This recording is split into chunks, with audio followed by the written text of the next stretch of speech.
Welcome, Dr. Ajay Gambhir from Vaccine India and Delhi Medical Association, ex-member of NTG.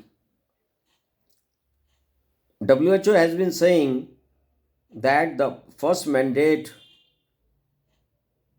to eliminate and control COVID disease is not vaccination, and there should be equality and equity amongst all the countries and the member in the world.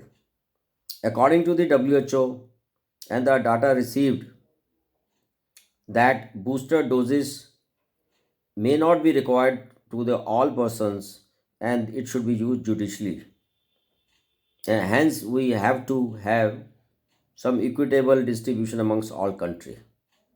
And that is why looking at the recommendation of booster dose by some countries, even the 4 dose or additional doses, WHO has formed its group technical advisory group on immunization, specially meant for COVID, which will coordinate with the SAGE, that is Strategical Advisory Group on Immunization,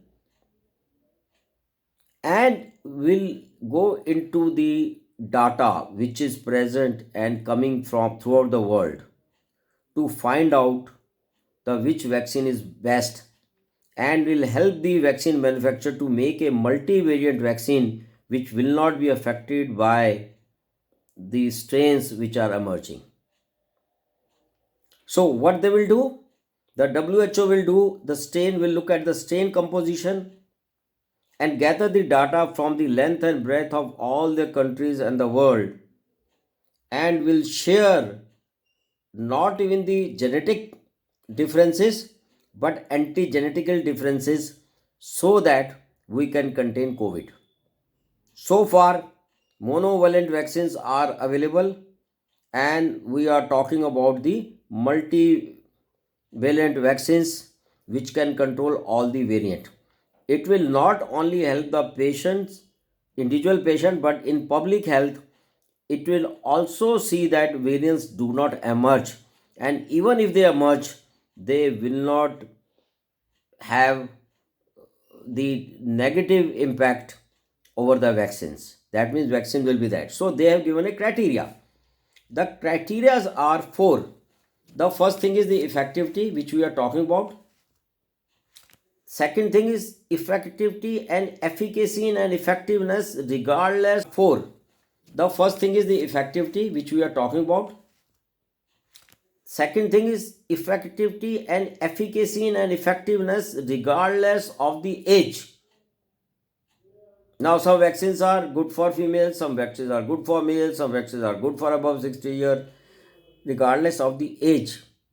The third thing is the protective rates. The how vaccines seem to be protective. So, what is our immunogenicity and what is the protectiveness? And that is why the early guideline given by the WHO, that is on the third their product profile, the targeted profile, which will be given to all the manufacturers so they can prevent new drugs. So the issues is the confusions which we have seen in the different vaccine efficacy and effectiveness and non-effectiveness and breakthrough infection has to be addressed, and it has not been addressed by individual companies and by individual countries, leading to a lot of confusion and leading to a lot of expenditure. And they say that this expenditure can be better utilized by better research and better finding of the multivariant vaccines. Some countries have not received 2 doses or not even a 1 dose, while the other countries are targeting and asking for third or fourth dose. And the data which is emerging, that as far as Omicron is concerned, the Omicron, the vaccines are not effective against Omicron in the vaccinated and even in the non-vaccinated. So let us go on the science, let us go on the evidence. There is no need to get panic, there is need to get strength. So this is the latest press statement and information from the WHO, which is welcome to have a data across the world on the composition, so that we can have a new strain and we can have a new multivariant vaccine. Thank you.